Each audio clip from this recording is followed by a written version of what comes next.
and it's quite smutty. It's a lot of chili peppers.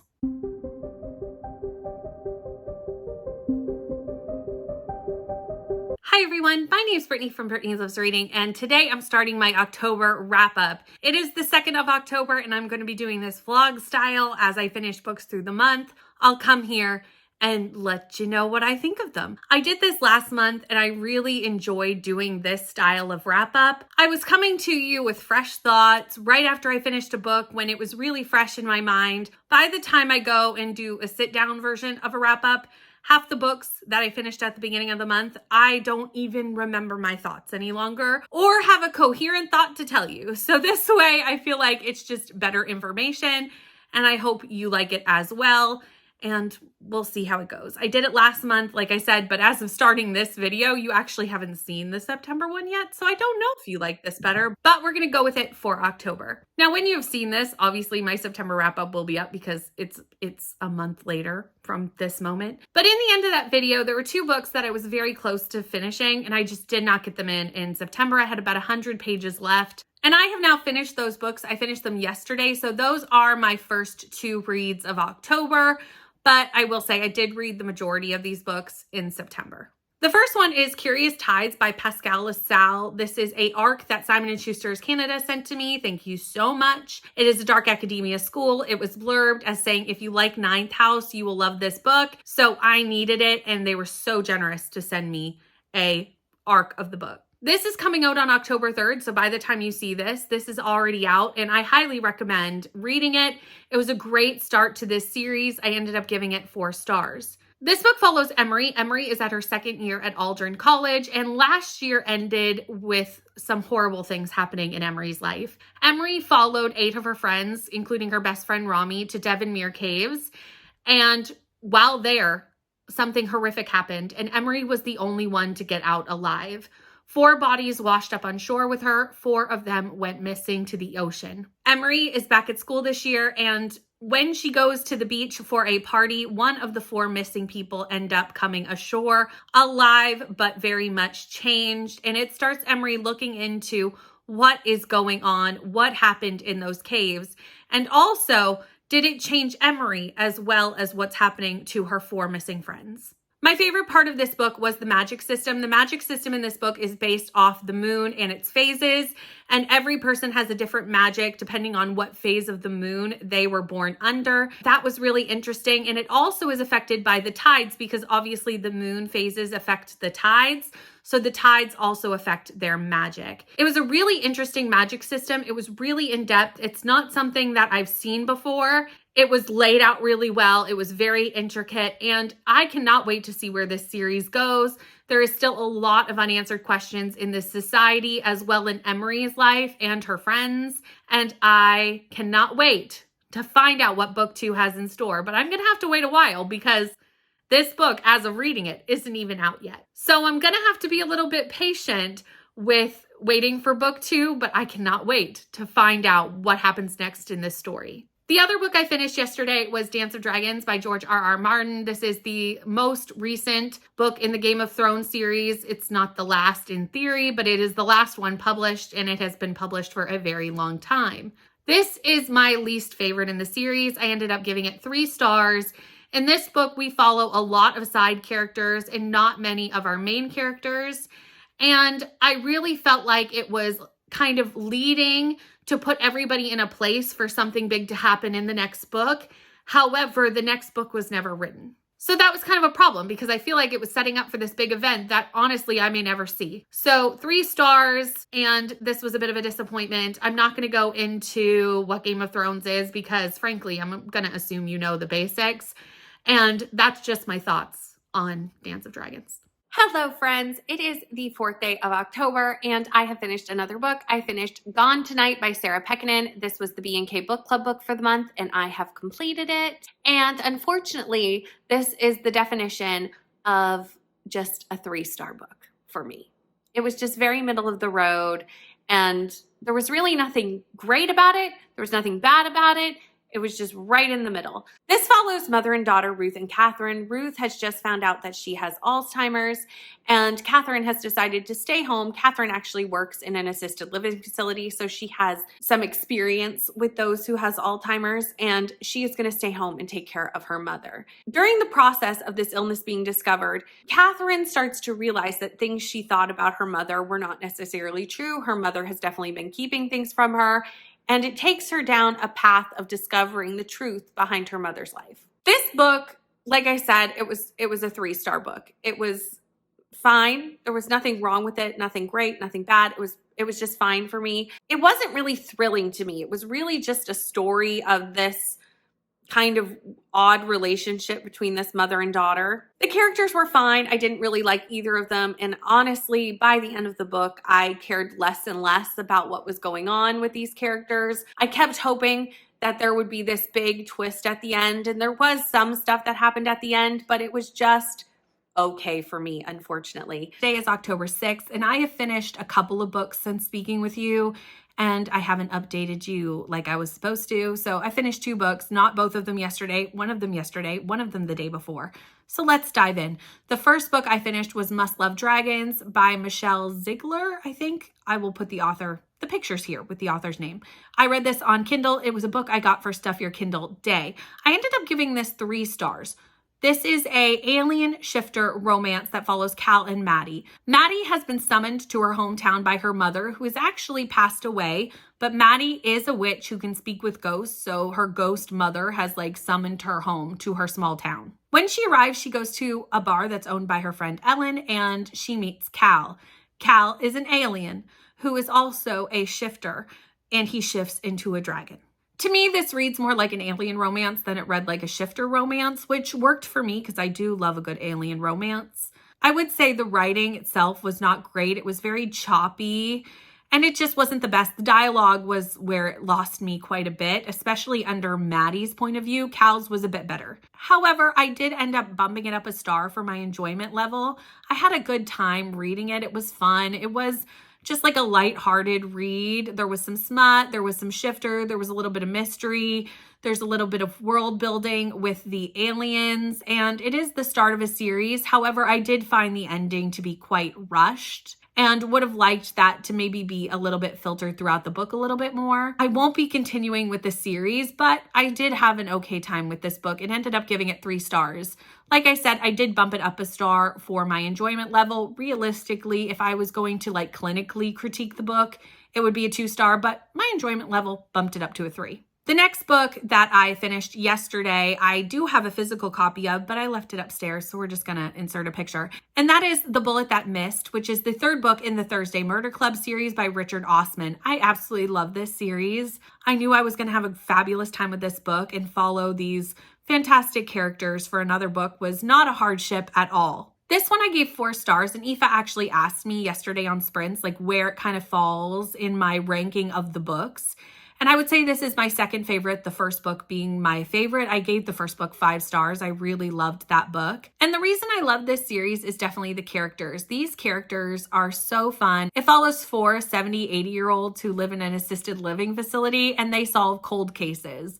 They have access to these kind of cold case files from the police department. How they get those files is explained in the first book. They have brought in so many side characters that I also really love. They have some police officers, they have some criminals, they have a little bit of everything. Spies, helping them solve these mysteries. It's a fun time. The character work is great. The mysteries are interesting, and the books are quite funny because Richard Osman is a funny person. So the books definitely at times make me laugh out loud. Again, 4 stars, and I cannot wait to read the next book in this series, which literally just came out. I just got my pre-order of it a week ago.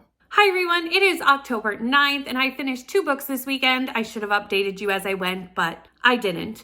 Anyway, today's Thanksgiving, actually, so happy belated Thanksgiving to all the Canadians who watched this vlog. I need to go make a turkey, but before I make a turkey, I'm going to update you, like I said, on the 2 books I read over the weekend. The first book I read was my 200th book of the year, and it was Blood SisterScribe by Emma Torres.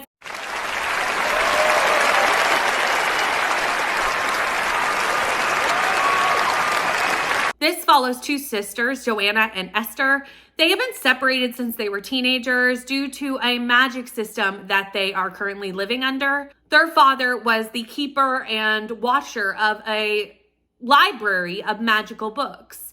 One of the books, actually about 2 years before this book starts, kills him, and now Joanna is the one taking over watching the books. She was raised to do so. Esther is living in a research facility in Antarctica, and every year on November 2nd, her father tells her she has to keep moving, leave where she is, because the people who murdered her mother are going to come looking for her, something to do with this magic system again. The standout part of this book was the magic system for me.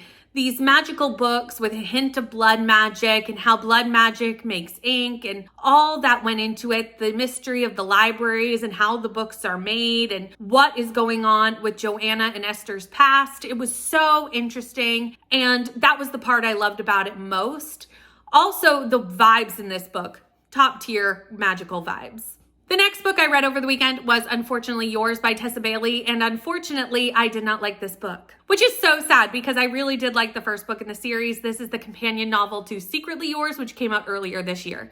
This book follows Julian's sister Natalie. Julian is our male protagonist in the first book, and she has come home to her family's winery after being laughed out of Wall Street and her engagement kind of blowing up on her. She comes home, she meets August, the Navy SEAL. We see them meet in the first book. It doesn't go super well, but we are now having a marriage of convenience between August, the Navy SEAL, and Natalie. August is not a character that I cared about or liked. I actually slightly disliked August. Actually, not slightly. I disliked August immensely. He was written very strangely, very immature, very frat boy for a 30-year-old. He sounded very young to me, and it just didn't work for me. The smutty scenes were very cringe-worthy in my opinion, which is sad because I normally do like Tessa Bailey's smut scenes, but not in here. And in almost every aspect, this book just did not work for me. I know some people who love it, but for me, it was a big miss. And I ended up giving it 2 stars. It is October 11th, and I finished a book yesterday, so I'm coming to you with that update, and I finished Dragon Heirs by Eve Newton. Unfortunately, this ended up being a 1-star book for me. This was not my favorite. It started out very heavy. There was a big info dump at the start of this, like it was very info dumpy. Then it got interesting with this reverse harem dragon shifter situation. I really did not like the main female character, but the main male characters were interesting to me. I liked their story. I liked what they were bringing. However, around the 50% mark, there was a trope in romance that I really just do not like, and that really dampened my enjoyment of this book. And then around the end of the book, at close to the end, and normally I wouldn't talk about something that's close to the end, but in my opinion, it's actually more of a trigger warning. There was a reveal that some of our main characters had a familial relationship, and that just was something that is not something I particularly want to read. And because that wasn't something that was mentioned in the trigger warnings, it really did turn me off from the book and also really dampened my enjoyment of what I did like through the middle of this book because it just kind of skewed my feelings on it. Anyway, I'm going to leave it there, and hopefully the next book I read is a little bit better.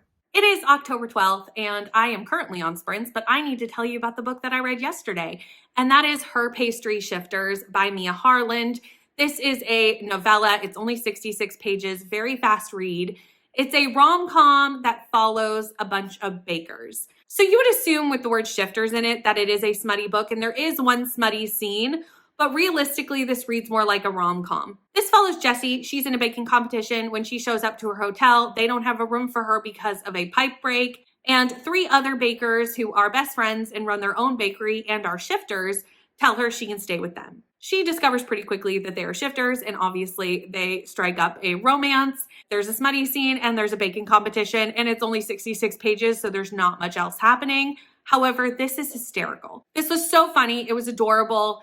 And really, I'm just rating this off enjoyment and vibes. But I also think that this book did exactly what the author intended to do when writing this book, to write a funny rom-com with a little side of smut. And that's what this is. It has plus size rep. It's a baking romance. I had a great time, and I ended up giving it 5 stars. It is October 16th and I have finished 2 books. I finished them both yesterday. One I've been working on for a while, one I read very, very quickly. So the first one that I finished was Bride by Ali Hazelwood. I've been reading this for about a week and I have mixed feelings about this book. It follows Misery and Lo. Misery is a vampire and Lo is a werewolf, and they are in a marriage of convenience to basically build alliances between the vampires and the weres, and that's what this book follows. It is a paranormal romance, which is very different from what Ali Hazelwood normally writes.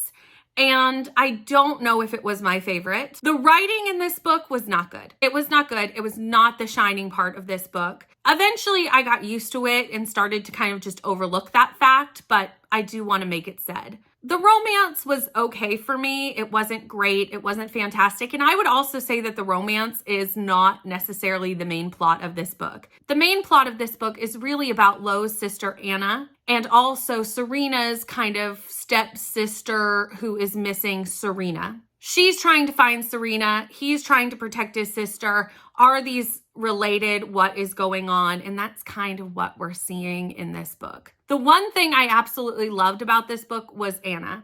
Anna is 7 years old. She is Lo's baby sister. She is a werewolf, and she is adorable. She is the character that you come here for, and I absolutely loved Anna. And my love of Anna really made me enjoy this book more than I think I would have if Anna wasn't in here.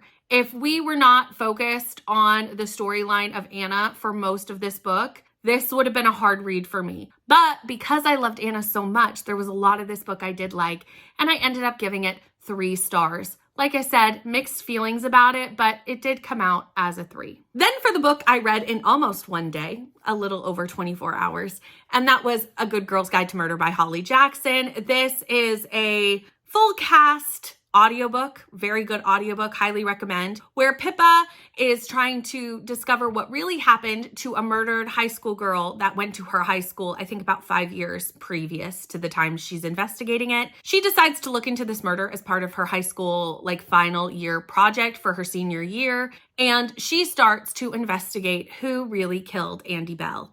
Andy Bell's body has never been found. Her boyfriend committed suicide about 3 days after she went missing, and everyone assumes he is the one who killed her. Pippa does not believe that, and we watch her investigate that. Like I said, the audiobook was great. There are interviews and transcripts that are played out in the audiobook. Absolutely fantastic. And I loved this book. There was a moment in this book where I thought I knew what was going on, and then Holly Jackson basically was like, no, you don't. You absolutely don't know what's going on. And at that point, it had to be 5 stars. I couldn't put the book down. I had to just find out what was going on. And it was such a great read. This is the second book by Holly Jackson I've read. This is the second 5-star. Do we have a new favorite author? I think I have to say that. 2 books, 2 5 stars. Holly Jackson is really winning for me. So it is October 18th, and yesterday I finished Dark Corners by Megan Golden. I had the NetGalley arc of this book and listened to it via audio while reading the NetGalley arc. I ended up giving this 4 stars. This is the sequel to The Night Swim, which I absolutely loved last year, 5 stars. It was absolutely fantastic. This series follows Rachel Cole, who is a podcaster, like a true crime podcaster. In the first book, we follow her investigating a crime, and in the second book, we're following her fairly shortly after what happened in the first book. In this book, Rachel gets a call from the FBI asking her to come to Daytona Beach to meet with an inmate who is there. She doesn't really know why, but she is promised an exclusive for the podcast. When she arrives, she finds out that an influencer named Madison is missing. This is somehow connected to Rachel because shortly before Madison went missing, she went to meet with this inmate and he asked her to bring him Rachel Cole. No one knows why, where she went, why he needed to see Rachel Cole. They have no idea, but they need Rachel to go meet with him. Rachel does. It doesn't necessarily go according to plan, and we follow her and the FBI while they try to find out what happened to Madison and what happened to a couple other missing girls or murdered girls. So I did give this 4 stars, so I obviously did enjoy it. There was a couple of things that weren't my absolute favorite, but overall, I had a great time reading this book. My biggest disappointment in this book was the lack of podcast episodes in this book. In the first book, we have pretty much 40 to 50% of the book being podcast episodes. And also within that, we had a little bit of sound effects. It really brought an atmosphere to the night swim that I really enjoyed. They were in dark corners, but it was much more sparingly put in.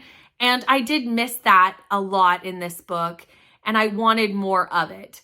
I think that's the point of following a podcaster, is to have those podcast elements in there, and they were there, but it was a lot less than the night swim. Today is October 20th, and yesterday I ended up finishing 2 books, the first one being Priest by Sierra Simone. This is a dark romance featuring a priest and someone who has recently joined his church. So he is in the confessional at the start of this book when a woman enters the other side to confess her sins, and instantly he is attracted to her voice and starts to kind of have a lusting fantasy about her. Obviously, this book is dark romance. It does turn smutty, and it does turn smutty very quickly, and it's quite smutty. It's a lot of chili peppers. However, what I wasn't expecting from this book was that it would be really a love story. I think the author really tried to have this kind of fine line between it being smut and being a romance. And I think that really worked for this book, because I think this book had the potential to be creepy, if not written well. And I think the author did a good job with that. My favorite part about this book was kind of seeing his dilemma between his convictions with his religion and what he believed his calling was his entire life, and finding this woman that is really what we can tell his soulmate. So really seeing how he's struggling with that. The things that didn't work for me in this book were just some of the pet names and some of the things used in the book. That's all I'm going to say. It just sometimes made me feel a bit uncomfortable, and I really didn't love the perspective of our female character. I really just felt it was unnecessary in the book. I think it could have all been from his perspective, and that would have been perfectly fine. Overall, I ended up giving this 3 stars. The other book I read yesterday was Sadie by Courtney Summers. I actually read this all in one day. Please check the trigger warnings. This is a heavy, heavy book. So this book follows Sadie and also a podcaster called Wes McCrae. Sadie's sister is found murdered, not in the book. We find out about it at the very start, and now Sadie has gone missing. We know that Sadie is trying to find her sister's killer, and it really takes her down a very dark path. Wes McCrae has been brought in by basically Sadie's adoptive grandmother at the start of this book, because Sadie has been missing for now quite some time. And the police are really not looking for Sadie. They just think she's a runaway. And her adoptive grandmother wants to find Sadie. She's already lost Sadie's sister, Maddie, and she wants to find Sadie. And she thinks this true crime podcaster can do that. So throughout the book, we follow podcast episodes as well as Sadie's perspective, where we see Wes McCrae investigating where Sadie went, what Sadie's doing, what is going on, and who killed Maddie. The podcast is called The Girls, and it is done so very well. There's a lot of talk about sexual abuse against children in this book, so please, please check the trigger warnings. However, this book was written so well, and I read it all in one day. I stayed up late to finish it last night, and I had a good book cry at the end because it was heavy. It was really heavy.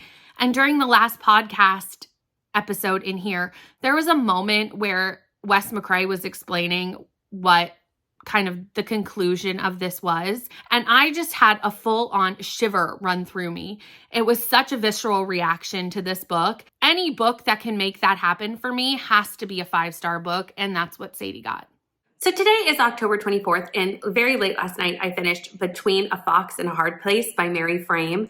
This rom-com was so fun. I got this on Stuff Your Kindle Day. It is a light rom-com in a lot of ways, but it does cover some heavy topics.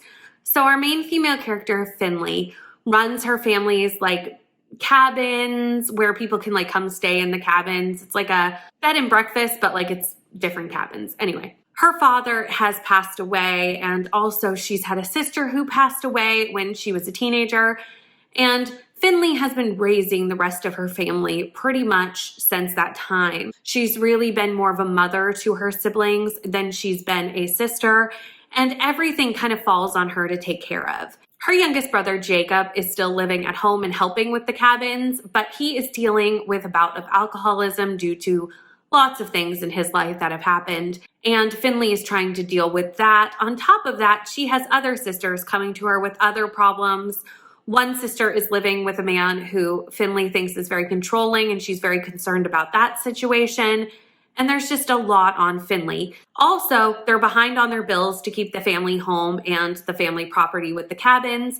And a man named Oliver is trying to buy up the land. He's trying to buy up all the properties around it. He's trying to buy up Finley. He sends in a person to help mediate the situation so that he can buy this land from Finley, and that is Archer. Archer does not work for Oliver. He's a friend of Oliver's, but he's also a solvency expert. So he wants to make everybody happy. He wants to come up with a solution that works for Finley and her family and also works for Oliver, who wants to start a kids camp. Very quickly, sparks fly between Finley and Archer, and they come up with an agreement where he can stay at the cabins and try to convince Finley and come up with a solution that is good for everyone if he helps do work around the cabins, because Finley needs help. Finley is so overwhelmed, mentally just completely spent. And that is what I really resonated in this book, was this mental overload that Finley was having. I think a lot of people who have anxiety, or even just women in general, we have a tendency to take on a lot ourselves and have that mental overwhelm. And I really resonated with that, and seeing Archer come in and really just help Finley and see the relief that Finley had from having someone come in and help her take some of that mental load off of her was really, really powerful. I ended up giving this 4 stars. One of my favorite things about this is a lot of the conflict is external. It follows the brother, the sisters, the family, the losing of the land, etc., versus having a third act breakup. So tired of romance always having a third act breakup. So when I find an author who realizes you can bring conflict and that piece to the book, that you can get through a third act breakup, but do it in a different way, I'm always super pleased. So 4 stars for Between a Fox and a Hard Place. Today is October 25th, and yesterday I finished The Mirror of Worlds by David Drake. This is the 8th book in the Lord of the Isles series. There is only one more book left, and I'm kind of excited that it is almost over. I did really like the original few books in the series, but as the series has gone on, I don't feel like it's holding up for me. This is a Portal Fantasy series that follows Garrick and his friends and his sister. Garrick has been raised in a tiny little town, and then at the age of like 18, 19, finds out he's actually the Prince of the Isles. He was spirited away when people killed his parents and raised in hiding with his sister Sharina. And his sister Sharina and his friends kind of have to save the Isles and go claim Garrick's throne. It is a Portal Fantasy series, and I just feel like it's very formulaic. And at this point, I feel like we're just rehashing the same things over and over again. We're just going to different worlds, but doing basically the same thing. I also don't feel like we've had a lot of character growth amongst these characters. It's been 8 books, and there's a lot of times where they feel exactly the same as they did in book 1. And I just feel like they could use a little bit of growth. I am going to continue with this series because I only have one left, and I definitely want to see how it wraps up, and hopefully it wraps up in a good way, in a way that I enjoy. But this book was my least favorite in the series, and I did only end up giving it 2 stars. It just did not hold up for me. I have liked books in this series significantly more. That's why I'm reading the series, and I'm hoping the last one is a little bit better. Hi everyone, today is October 27th, and yesterday I finished 2 books. One very early in the morning. It was really more like the day before, but that's okay. It still was finished yesterday, and that was The Dowy Of Blood by S.T. Gibson. This is a book following one of Dracula's brides, Constanza, and we kind of see the entirety of Constanza's time with Dracula. Dracula finds Constanza. She has been beaten. She's very close to death. She's lying in a field in the middle of her village. Her village has been pillaged, killed, burned. Lots of people have died. Her family has died, and she is very close to death. Dracula finds her and saves her by turning her into a vampire, and she becomes one of his wives. She becomes the first of the wives that we know of, and we see them go through hundreds of years together, bring in other wives, bring in other family, start kind of traveling the world and keeping their secrets as they go along. Dracula is extremely controlling. He wants his family to really only do what he says is safe, what he deems they should be allowed to do.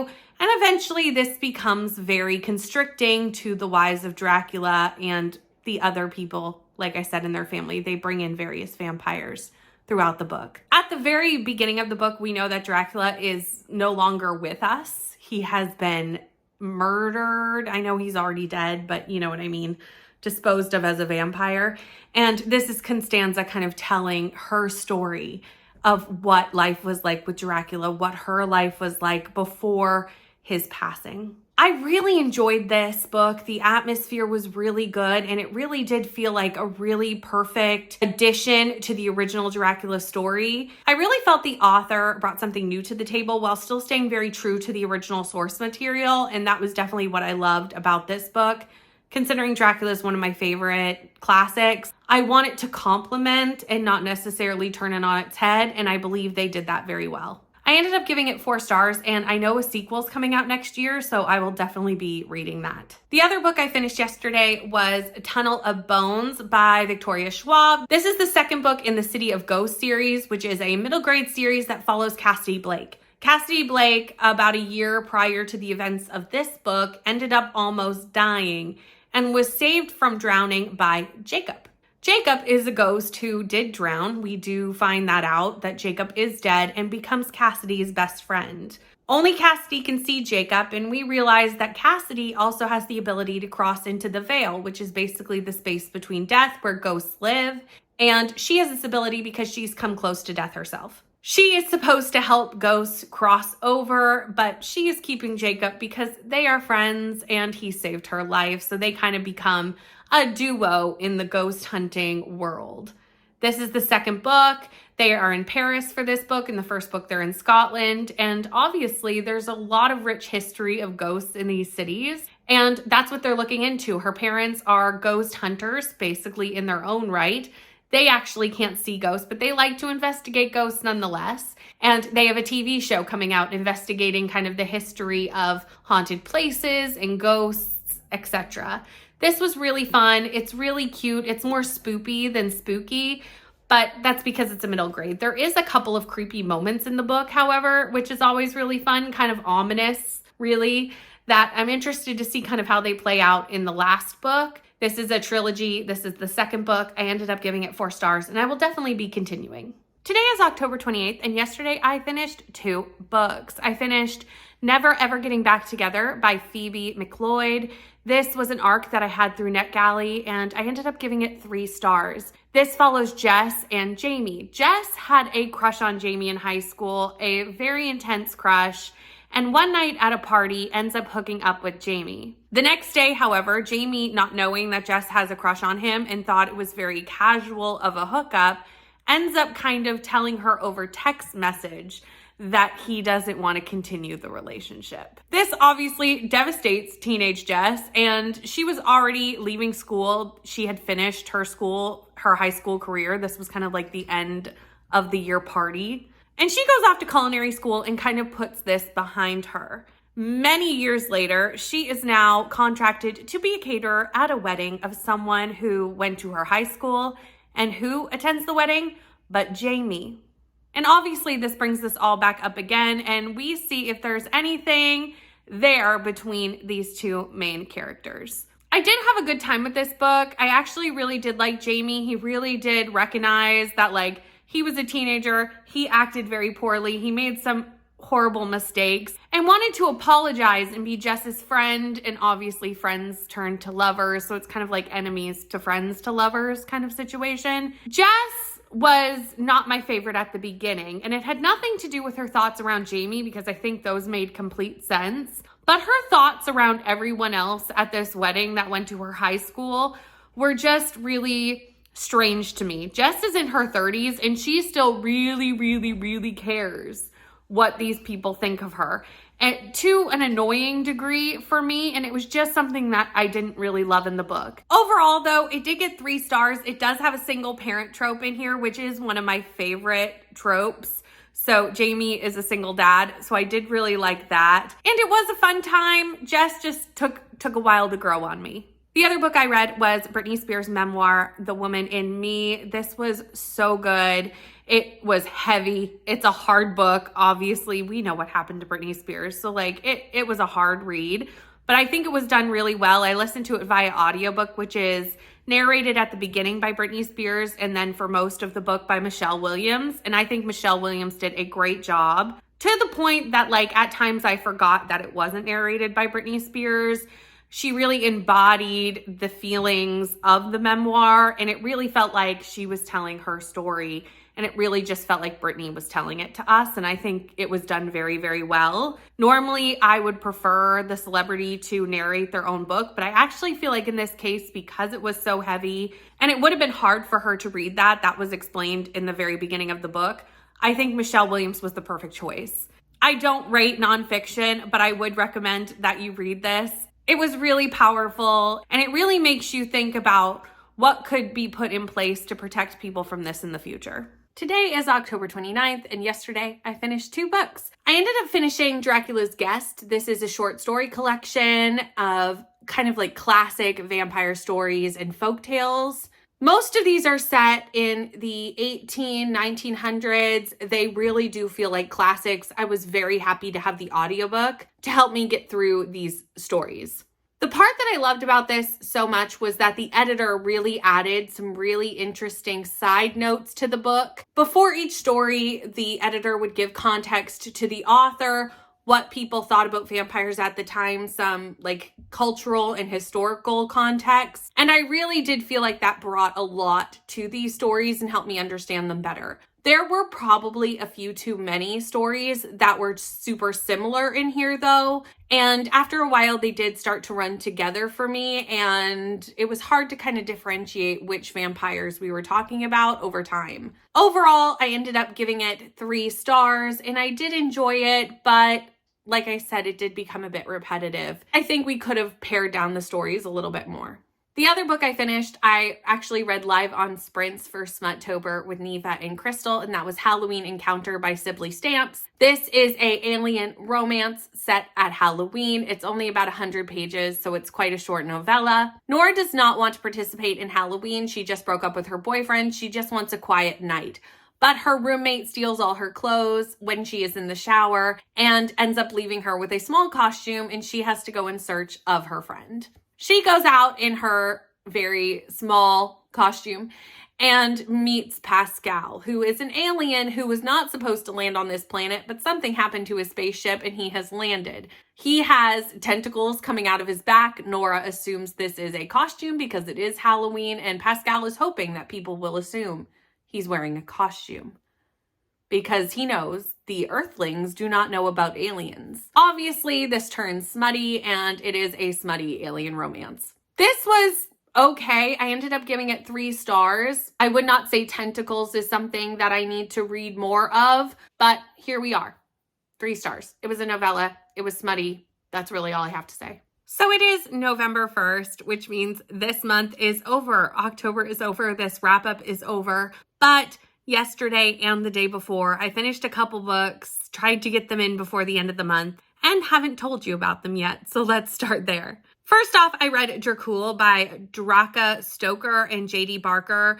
This is written by the great-great-grandnephew of Bram Stoker, and it's a historical fiction that follows Bram Stoker from his young childhood into his young 20s, early 30s, and then following on to what kind of inspired him to write Dracula. In the original prologue of Dracula, Bram Stoker does say the story is real, and obviously that's not true, but I think his motivations and his influences were real, and also he did base some of the characters off people he knew. In this book, they take it one step further and basically make it so that what if Bram Stoker and his family actually were visited by vampires? It's a really interesting look into the author's life and the family dynamics based off what we know of Bram Stoker and like the family lore, but also with a little hint of creepy with those vampires kind of lurking around. It's a fun horror. It's a historical fiction, but it is a horror. It gets creepy. It gets a little bit dark, and I really did enjoy it. It is chunky. It's a 16-hour audiobook. It's big, but I ended up giving it 5 stars. I really did like it and found that it really fit as kind of a precursor to the book Dracula. So throughout the month, I have been working my way through some of Spy Family. This is a manga series that follows our spy, Twilight. Twilight needs to get close to a government agent to bring peace to the East and the West. To do this, Twilight's daughter has to befriend the child of the person he's trying to get in contact with, etc. at school. The only problem is Twilight does not have a child. He adopts a young girl named Anya, who is everything. You come to these books for Anya, let's just be honest, and ends up marrying Yor, who is an assassin.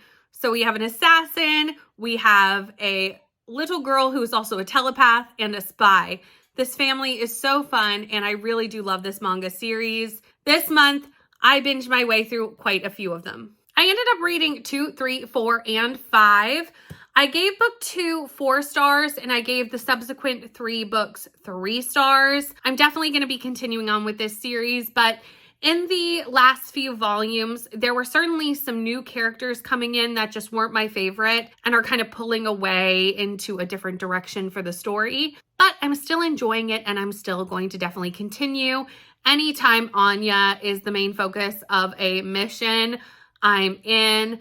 I also love Yor and Twilight. When the family dynamic is where we're focused, that's when I love these books the most. And that is the end of all the books that I read in October. I ended up reading 28 books in October, which resulted in 9,515 pages being read. I'm very happy with that. My favorite book of the month was definitely Sadie. I had a fantastic time with this book.